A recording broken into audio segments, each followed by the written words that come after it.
Hello friends, I'd like to spend a few video clips discussing the art of budgeting. And I call it an art because it really takes an art to stick to your budget and plan very well. I also call it an art because I've heard quite a number of myths when it comes to budgeting. For example, some people feel that budgeting restricts them. In fact, it stops them from doing what they feel like doing. They actually feel like they're on lockdown.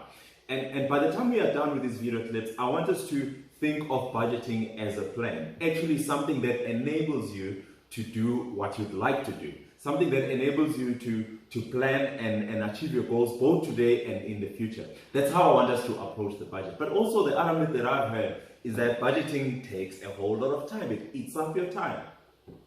I want us to think of the time spent budgeting in the context of the time spent actually making the money. Because remember, when you are budgeting, you are planning for the money you've worked hard to make. If you think about it, an average person will work at least 160 hours a month. And if you look at the amount of time we would spend per month planning or reviewing our budget, it really works out to be about 1% of the 160 hours. We really spend about 2 hours a week.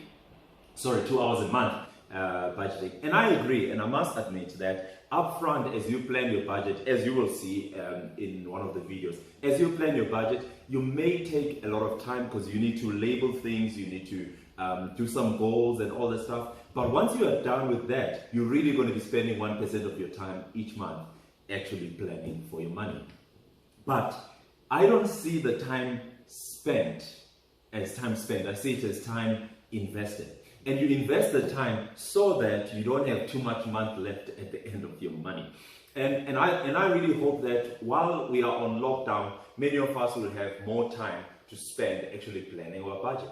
Another myth that I've heard is that budgeting is for wealthy people. You know, I don't have enough money to really budget on.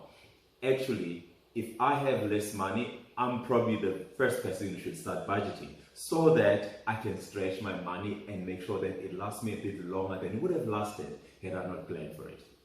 I've also heard of people saying that, well, you know, I'm okay. I mean, budgeting is not for me. It's probably for people who can't make ends meet. Actually, the fastest way to get to a point where you can't make ends meet is by not planning for your money. So budgeting is actually for everybody.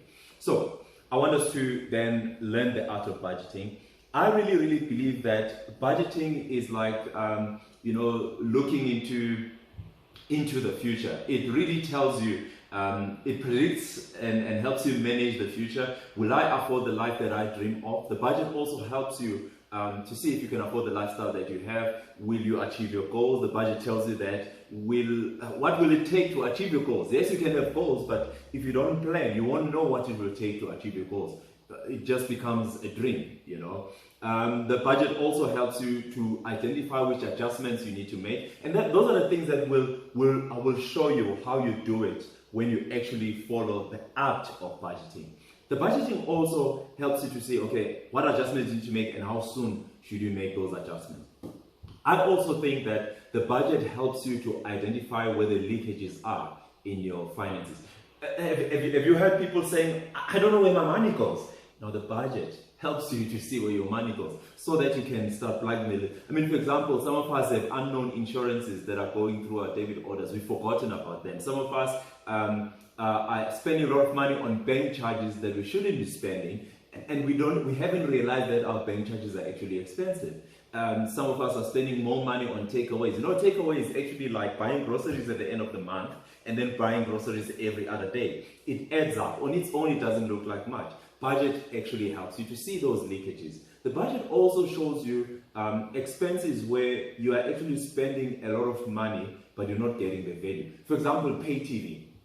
Pay TV assumes that you are there 24 hours a day, but I know that most of us only watch 3 hours of TV, but we're paying for 24 hours. So the budget actually helps you. Am I getting value for every cent that I spent?